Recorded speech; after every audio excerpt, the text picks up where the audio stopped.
বন্ধুরা, ধূলিকণার স্বপ্নযাত্রা official YouTube চ্যানেলে আপনাদের সকলকে স্বাগত জানাই। রাতের অন্ধকারে লুকিয়ে থাকে অনেক না বলা গল্প, কিছু রহস্য আর কিছু এমন সত্য যা আমরা জানতেও চাই না। আজ আমি আপনাদের শোনাতে চলেছি এমনই এক শিহরণ জাগানো গল্প, জয়দেব রায়ের লেখা হানাবাড়ি। তাহলে চলুন আর দেরি না করে ঢুকে পড়া যাক আজকের গল্পে।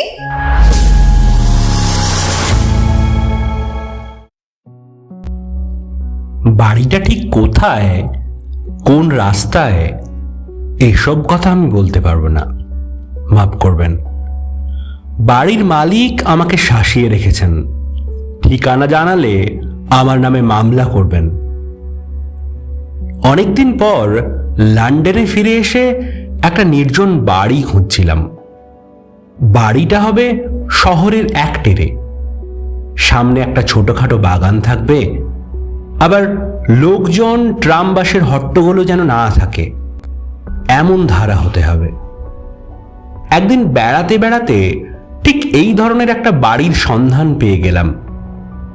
বড় রাস্তা থেকে সামান্য ভেতরে বড় বড় গাছে ঢাকা মস্ত এক বাগান ঘেরা পুরনো ভাঙাচোরা বাড়ি দেখতে পেলাম। বাড়িটা মনে হলো বেশ নির্জন, নিরিবিলি। অবশ্য সেটা যে ভাড়া দেওয়া হবে কিনা, তাতে লোকজন থাকে কিনা, কিছুই জানতাম না। বাড়ির গায়ে কোথাও লেখা ছিল না যে এই বাড়ি ভাড়া দেওয়া হইবে। তবু কেমন যেন জেদ হলো, এই বাড়িটা যেমন করে হোক ভাড়া নিতেই হবে। বাগানের ওক কাঠের দরজাটা ঠেলে ঢুকতেই সেটা সশব্দে পেছনে বন্ধ হয়ে গেল। কিরকম এক বিচিত্র জগতে এসে পড়লাম। বাইরের পৃথিবী থেকে যেন সাময়িকভাবে সম্পূর্ণ বিচ্ছিন্ন হয়ে গেলাম। বাইরের রাজপথের ঘর ঘর, ট্রাম বাসের আওয়াজ, হট্টগোল, গোলমাল, এখান থেকে কিছুই শোনা যায় না। চারিদিকে কেমন যেন শান্ত, মৌন নিস্তব্ধতা। একটা পুরনো ঝর্ণা জল ঝরাচ্ছে নিঃশব্দে। চারপাশে কয়েকটা সুন্দর ফুল ফুটে আছে, কয়েকটা মৌমাছি, প্রজাপতি তাতে উড়ে বেড়াচ্ছে। কাছেই একটা বসবার কাঠের আসন ছিল, বহুকালের অব্যবহারে সেটা ভেঙে পড়েছে। বেশ একটু হেঁটে দরজা পাওয়া যায়। সাহসে ভর করে দরজায় কড়া নাড়লাম। একজন বৃদ্ধ ভদ্রলোক দুয়ার খুলে দিলেন। কি বলবো ঠিক করতে পারছিলাম না। ইতস্তত করে শেষে বলেই ফেললাম, শুনেছিলাম নাকি বাড়িটা ভাড়া দেওয়া হবে। ভদ্রলোক গম্ভীর মুখে বললেন, না, ভুল শুনেছেন। চলেই আসছিলাম, এমন সময়ে তার স্ত্রী ভেতর থেকে বেরিয়ে এসে বললেন, আপনি কি করে জেনেছেন জানি না, তবে সত্যি কদিন ধরে ভাবছি বাড়িটা ভাড়া দিয়ে আমরা গ্রামে চলে যাব। আসুন, ভেতরে এসে বাড়িটা দেখেই যান। তার সঙ্গে ভেতরে ঢুকে সমস্ত বাড়িটা ঘুরে ঘুরে দেখলাম। বাড়িটা অতি জীর্ণ, সর্বত্রই ইট কাঠ ভেঙে পড়েছে। বহুকাল আগেকার জীর্ণ বিবর্ণ আসবাবপত্র, কোথাও ঝুল জমেছে, কোথাও ধুলো পড়েছে। অন্য লোকের কি মনে হতো জানি না, আমার কিন্তু বাড়িটা দেখে কেমন মনে হলো এ বাড়িটা যেমন করে হোক নিতেই হবে। পড়াশুনোর পক্ষে এ বাড়ি অতি সুন্দর হবে। তবু সহজাত সংস্কার বশে খানিকটা আমতা আমতা করেই বললাম, মানে বাড়িটা ছাড়তে চাইছেন কেন জানতে পারি? ভদ্রমহিলার মুখ চোখে ভয় আর অস্বস্তির ছায়া পড়ল। তিনি কাঁচুমাচু হয়েই বললেন, সত্যি কথা বলতে কি, এ বাড়িতে আমরা আর টিকতে পারছি না। কোনো চাকর বাকরি এক রাতের বেশি এখানে থাকে না। তাদের ঘরে নানা রকম অলৌকিক ঘটনা ঘটে। তাদের ঘরটা বাড়ির পেছনে। ইদানিং বাড়ির মধ্যেও নানা প্রকার আওয়াজ শোনা যাচ্ছে। আমার স্বামী কানে একটু খাটো আছেন, তিনি বিশেষ কিছু শুনতে পান না বটে, তার কথা ছেড়েই দিন। কিন্তু আমি সারা রাত আমার ঘরে কাদের জানি পায়ের আওয়াজ শুনি। এভাবে আমাদের আর এ বাড়িতে থাকা চলবে না। হ্যাঁ, অবশ্য এ বাড়িতে আমরা বেশি দিন আসিও নি। আমার স্বামীর এক কাকা এ বাড়িতে থাকতেন। তিনি আধা খ্যাপাটে ধরনের লোক ছিলেন, একাই থাকতেন। তার মৃত্যুর পর আমরা এ বাড়ি পেয়েছি। এ বাড়ির সামনের দিকেই তিনি থাকতেন। পেছন দিকটা কোনোদিনই কেউ ব্যবহার করেনি। এই বলে একটা দীর্ঘ নিঃশ্বাস ফেলে ভদ্রমহিলা চুপ করলেন। যা হোক, তাদের সঙ্গে কথাবার্তা পাকা করে আমি বাড়িটা অনির্দিষ্টকালের জন্য ভাড়া নিলাম। তারাও দিন দুয়েকের মধ্যেই তাদের বাক্স বিছানা নিয়ে চলে গেলেন। তবে তারা কি কারণে জানি না, অধিকাংশ পুরনো জিনিসই ফেলে রেখে গেলেন। বাড়িটাতে প্রথম দিন বাস করতে এসে আমার এত আনন্দ লাগছিল যে সারা বাড়িটাই আমি শিশুর মতো ছুটে বেড়াতে লাগলাম। কোন ঘরে কি আসবাব সাজাবো, কোথায় কি মেরামত করাবো, তারই তদ্বির করে বেড়াচ্ছিলাম। পেছনের একমাত্র ছোট ঘরটাতে তালা দেওয়া ছিল। তালা খুলে ঘরে ঢুকে কেমন যেন সারা গায়ে কাঁটা দিয়ে উঠল। কিরকম যেন অলৌকিক আবহাওয়া সে ঘরে বিরাজ করছে। একবার পা দিয়েই দ্বিতীয়বার আর সেই ঘরে ঢুকতে ইচ্ছে হয় না। ঘরটায় একটাও আসবাবপত্র ছিল না, শূন্য ঘর। তাড়াতাড়ি ঘরটা বন্ধ করে বেরিয়ে এলাম। সংসার বলতে আমি আর আমার সেক্রেটারি দুজনে মিলে দোতলার দুটো ঘর সাজিয়ে গুছিয়ে নিয়ে বসবাস করতে লাগলাম। আমার সেক্রেটারি আমার চেয়েও বয়সে বড়। চাকর বাকর রাখার আর প্রয়োজন হলো না। বাড়িতে খাওয়া দাওয়ার পার্টি রাখলাম না। বাইরে হোটেলে খেয়ে এসে এখানে কেবল রাত্রিবাস করতাম। তবে রাত্রিবাসী খালি হতো, ঘুম আর হতো না। প্রথম দিন সমস্ত ঘরের দরজা জানলা বন্ধ করে প্রত্যেকটি কোণা ভালো করে দেখে আমরা নিজেদের ঘরের দুয়ার বন্ধ করলাম। আমার মাথার ঠিক ওপরেই একটা ইলেকট্রিক আলো ছিল, তাই ইচ্ছে হলো শোবার আগে একটু বই পড়ি। একটু পরেই হঠাৎ একটা ভারী আওয়াজে চমকে উঠলাম। নিচের ঘরের একটা দরজা যেন কি সশব্দে খুলল। কান পেতে শুনতে চেষ্টা করলাম, না, আর তো কোনো শব্দ শোনা যাচ্ছে না। বাগানে একটা পাতা পড়ারও আওয়াজ নেই। আবার একটু পরেই চমকে উঠলাম। নিচে থেকে সিঁড়ি বেয়ে কে যেন উপরে উঠে আসছে। বিছানায় বসে বসে শুনতে লাগলাম। পায়ের শব্দ ওপরের হল ঘরে ঢুকলো। তারপর সেটা আস্তে আস্তে আমাদের ঘরের দিকে এগোচ্ছে। সত্যি কথা বলতে কি, মুখ ধড়াস ধড়াস করছিল। পায়ের আওয়াজ ঠিক আমার ঘরের সামনে এসে থামল। আলো জেলে হাতে ভারী একটা ডান্ডা নিয়ে দুয়ারের কাছে অপেক্ষা করতে লাগলাম। এই বুঝি কে সশব্দে দুয়ার ভেঙে ঘরে ঢোকে। আমার তখনও ধারণা কোনো দস্যু ডাকাতি হবে বোধহয়। বাইরে থেকে দরজায় কে চাপ দিচ্ছে। ধড়াম করে দরজা খুলে দিলাম। না, কেউ তো নেই, শুধুই অন্ধকার। মনে মনে স্বস্তির নিঃশ্বাস ফেলে বাঁচলাম, কিন্তু পর মুহূর্তেই আমার মাথার চুল পর্যন্ত খাড়া হয়ে উঠল। বাইরের উজ্জ্বল ইলেকট্রিক আলোতে কাউকে দেখতে পাচ্ছি না, কিন্তু স্পষ্ট শুনলাম কে যেন ওখানে দাঁড়িয়ে দাঁড়িয়ে জোরে জোরে নিঃশ্বাস ফেলছে। ভয়ে চেঁচিয়ে উঠে দরজা বন্ধ করে দিলাম। তারপর বিছানায় একরকম বসে বসেই বাকি রাতটা কাটালাম। কখন সূর্য উঠেছে, লোকজন জেগেছে, খেয়ালও নেই। ভয়ে স্তব্ধ হয়েই রাতটা কাটিয়ে দিয়েছি। দিনের আলোতে আবার সাহস ফিরে এলো। বাইরে এলাম। চারিদিকে যা ছিল যেমন ঠিক তেমনই আছে।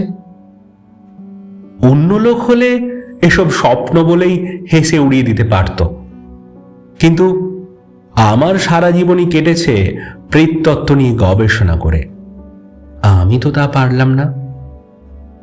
সেক্রেটারি পার্কারকে ডেকে বললাম, কি হে, কাল রাতে কেমন ঘুম হলো? সেক্রেটারি পাংশু মুখে বলল, আর এক রাত এই বাড়িতে থাকলে স্যার পাগল হয়ে যাব। আমি খানিকটা বিরক্ত হয়েই বললাম, তুমি তাহলে কাল রাতে ওসব শব্দ শুনেছ? তা সত্ত্বেও আমার খোঁজ নিতে আসনি। বললাম বটে, কিন্তু মনে মনে বুঝছিলাম আমারই যখন ভয়ে আত্মারাম খাঁচা ছাড়া হয়ে গিয়েছিল, আমার যে বয়সে অনেক বড় ছেলে পিলের বাপ, এ বেচারা সারা রাত আধমরা হয়েই রাত কাটিয়েছে বোধহয়। সেক্রেটারি আবার ভয়ে ভয়ে বলল, এই বাড়িতে নিঘাত ভূত আছে স্যার, চলুন আমরা এখান থেকে পালাই। তার ভয় দেখে আমার আবার সাহস ফিরে এলো। তাকে বললাম, ভূত আছে জেনেই তো এ বাড়িতে এসেছি, যাই হোক না কেন আমি এখানেই থাকব। সেদিন রাত্রিতে আমরা সব রকমভাবে প্রস্তুত হয়ে ভূতের জন্য অপেক্ষা করতে লাগলাম। দুয়ারের কাছে দুটো ইজি চেয়ারে বসে সারা রাত কফি আর চা খেয়ে গল্প করে কাটাবো ঠিক করলাম। প্রথম রাতটা বেশ নিরাপদেই কাটল। বেশ একটু তন্দ্রার ভাবও এসেছিল।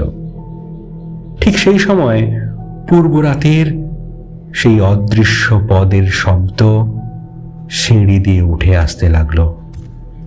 মনে হলো সিঁড়ির আলোটা কে যেন ফস করে জ্বেলে দিল।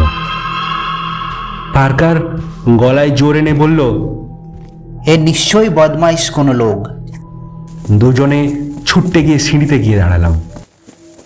সত্যি আলোটা জ্বলছে, কিন্তু কেউ কোথাও নেই। উঁকি মেরে দেখি নিচের হল ঘরেও সমস্ত আলো জ্বলছে। বললাম, পার্কার, আমরা তো সব আলোই নিভিয়ে দিয়ে গিয়েছিলাম, কে আবার আলো জ্বাললো বলো তো? নিচে নেমে গেলাম।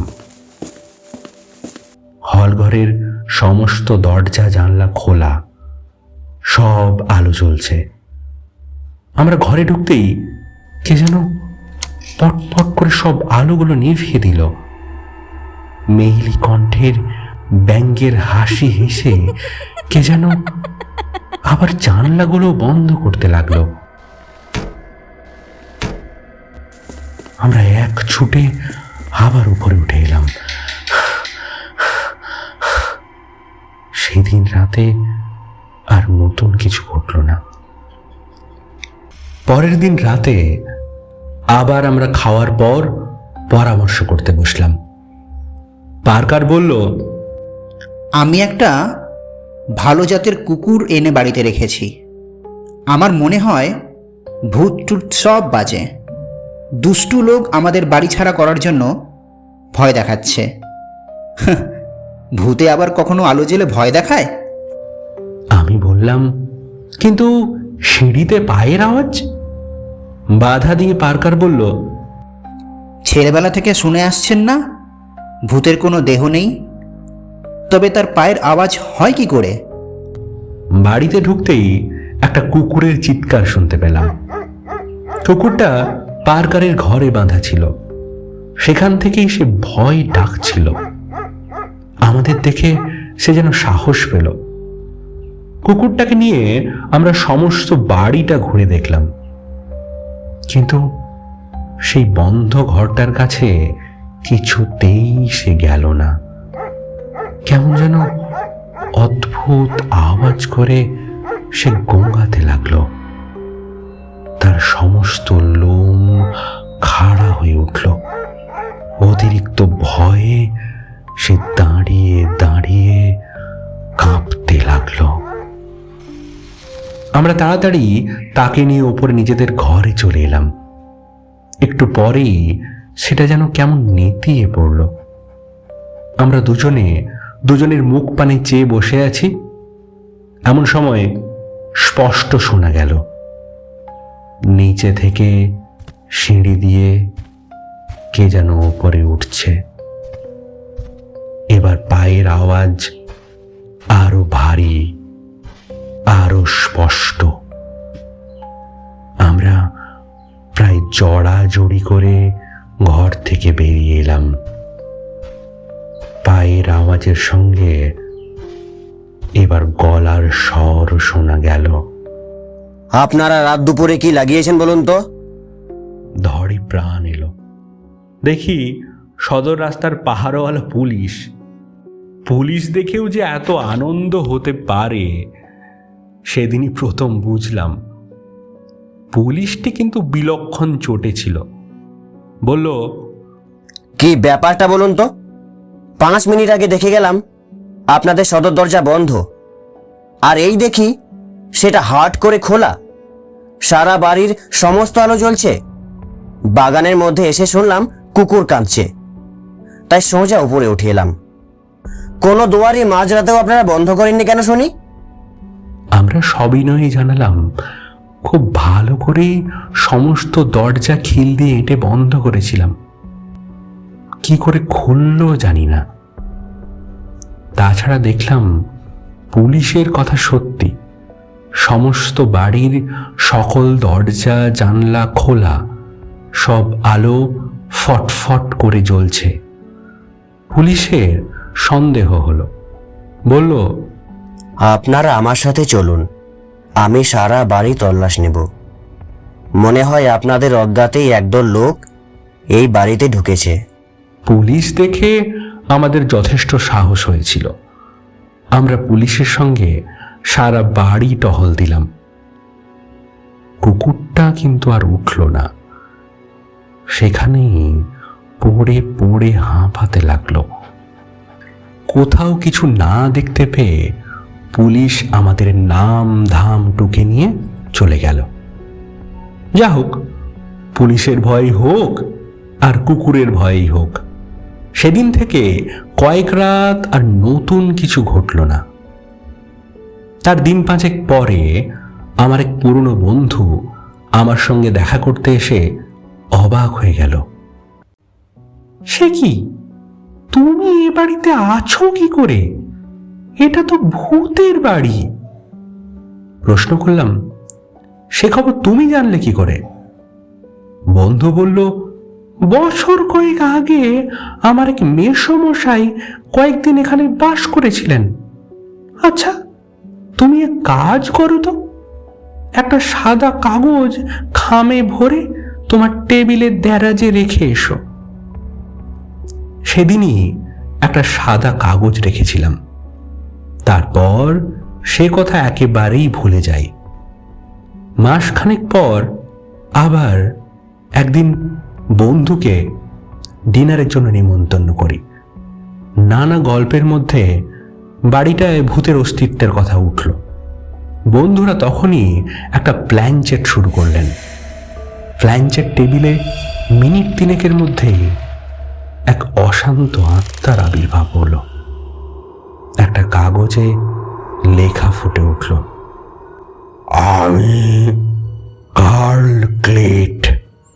এ বাড়িতে আগে আমি থাকতাম। আরো কিছু জানতে চাও তো নিচের বন্ধ ঘরে চলে এসো। আমরা তখনই সদলে নিচের বন্ধ ঘরটাতে মোমবাতি জেলে আবার ধ্যান শুরু করলাম। খবর এলো, আমি কার্ল ক্লেট।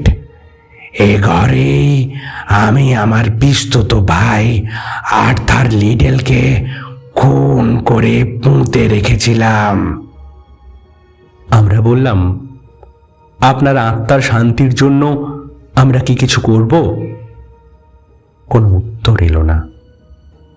অনেকক্ষণ পর আত্মাটি বেশ বিরক্ত হয়ে লিখল, দয়া করে এ বাড়িটা ছেড়ে দাও, তাহলেই আমার যথেষ্ট উপকার হবে।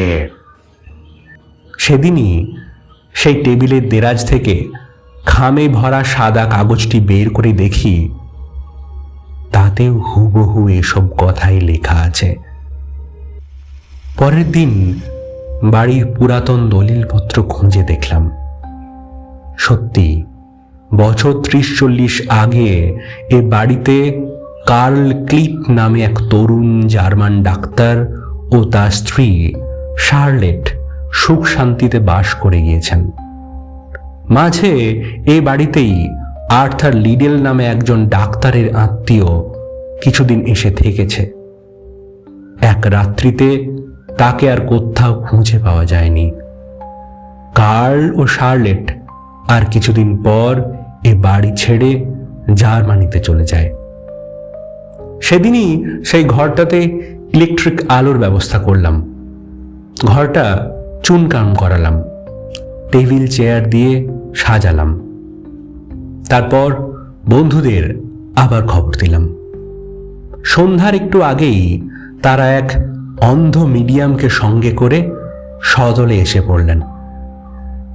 আমার মনে তখন এক অদম্য ইচ্ছা, যেমন করে হোক কার্ল শার্লেট লিডেলের রহস্য ভেদ করে তাদের আত্মার শান্তির ব্যবস্থা করব। জীবিত মানুষকে তাদের গোপন রহস্য না জানানো পর্যন্ত তারা হয়তো মুক্তি পাবে না। শিয়ানসে বসার কিছুক্ষণ পরেই দরজায় একটা ছায়া পড়ল। আমরা আমাদের সমগ্র আত্মিক শক্তি পুঞ্জীভূত করে সেই ছায়াটিকে রূপ দেওয়ার চেষ্টা করলাম।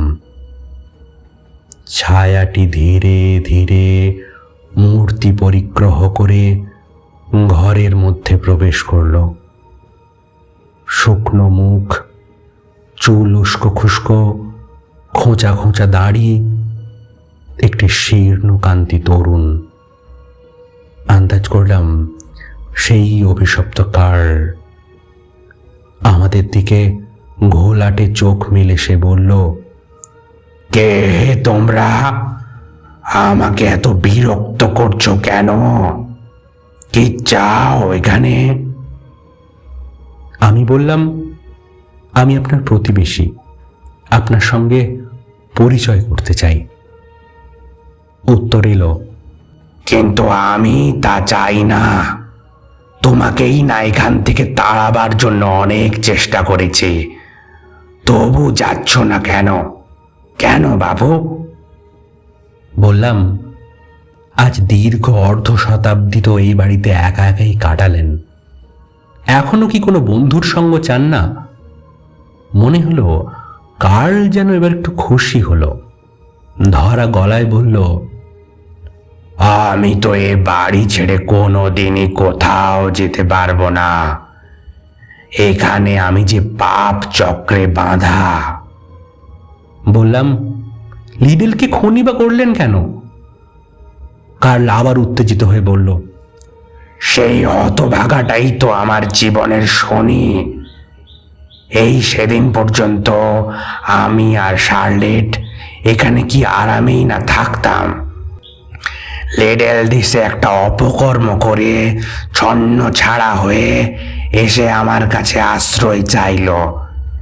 দয়া করে আমি তাকে এখানে থাকতে দিই।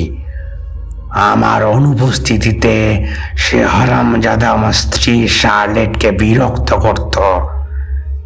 সেও অনেক দিন এসব কথা গোপনে রাখে, কিন্তু একদিন সে আর পারল না। লিডেল একদিন তাকে চরম অপমান করলে সে কাঁদতে কাঁদতে আমাকে সব কথা জানালো। ক্রোধে জ্ঞান শূন্য হয়ে আমি তাকে এই ঘরে খুন করি। তারপর তার লাশ এই ঘরের নিচেই পুঁতে রাখি। সেই থেকেই ভয় আর দুর্ভাবনায় শার্লেট দিন দিন রোগা হয়ে যেতে লাগলো। বছর খানেকের মধ্যেই সে অকালে মারা গেল। তার মৃত্যুর পর আমিও এখানে থাকতে পারলাম না। এ বাড়িতে যে ঘরে তুমি আছো সেই ঘরেই আমি আত্মহত্যা করি। এরপর থেকে আমরা এখানে বেশ শান্তিতেই কাটাচ্ছি। কেবল মাঝে মাঝে ধূমকেতুর মতো লিডেল এসে আমাদের সুখের সংসার আবার ছাড়খাড় করে দিয়ে যায়। এই রকমই চলে আসছে গত কয়েক বছর ধরে। তোমাদের মতো বাইরের লোক এসে বাড়িতে থাকলে আমি তাকে সহজভাবে শাস্তি দান করতে পারবো না। তুমি যদি সত্যি সত্যি আমাদের মতো দুটি তাপিত আত্মার মঙ্গলের জন্য কিছু করতে চাও, তবে ঘরটাতে আর কোনোদিন এসো না। এ ঘরে একটা টেবিল আর দুটো চেয়ার রেখে যাও, আর সন্ধ্যার পর নিচের তলার এদিকটাতে আর কাউকেই আসতে দিও না। পরদিনই কার্লের নির্দেশ অনুযায়ী সমস্ত ব্যবস্থা করলাম। তারপর থেকে যতদিন এ বাড়িতে আছি আর কোনো গোলমাল হয়নি। যেদিন এই বাড়ি ছেড়ে চলে যাব সেদিন রাত্রিতে স্বপ্নে দেখলাম কার্ল আর শার্লেট হাত ধরাধরি করে আমার শিয়রে এসে দাঁড়িয়েছে। তাদের মুখ প্রসন্ন হাসিতে ভরা। বললাম, কাল সকালেই আমি এ বাড়ি ছেড়ে চলে যাব। আপনাদের আতিথ্যে আমার আর কোনো অসুবিধা হয়নি। আমার কৃতজ্ঞতা জানবেন। ম্লান হাসি হেসে কার্ল বলল, তোমার মতো বন্ধু আমি কোনোদিনই পাইনি। পার্থিব জীবনে কেবল অকৃতজ্ঞদেরই পেয়েছি। আমরাও তোমার কাছে কৃতজ্ঞ থাকলাম। যাবার আগে আর একটা উপকার করে দিয়ে যাও। এই ঘরটার একটা কোণে দেওয়ালের গায়ে শার্লেটের একটা ছবি আছে, আমারই আঁকা। তুমি ছবিটা কালই পড়িয়ে ফেলো, আর ওই ঘরটা ভেঙে দিতে পারো কিনা একবার চেষ্টা করে দেখো। এ জগৎ থেকে যেদিন তুমি আমাদের জগতে আসবে, জেনে রেখো এখানে তোমার দুটি অকৃত্রিম বন্ধু সেদিন তোমাকে সাদর অভ্যর্থনা জানাবার জন্য প্রতীক্ষা করে থাকবে। পরদিন সেই ঘরের এক কোণে একটা সুন্দরী রমণীর ধূলিমলিন বিবর্ণ ছবি দেখতে পেলাম। সেটি তখনই পুড়িয়ে ফেললাম, আর বাড়িওয়ালা সেই প্রৌঢ়ার সঙ্গে কথা বলে যাবার আগে সেই ছোট ঘরটা ভেঙে ফেলার ব্যবস্থা করে গেলাম।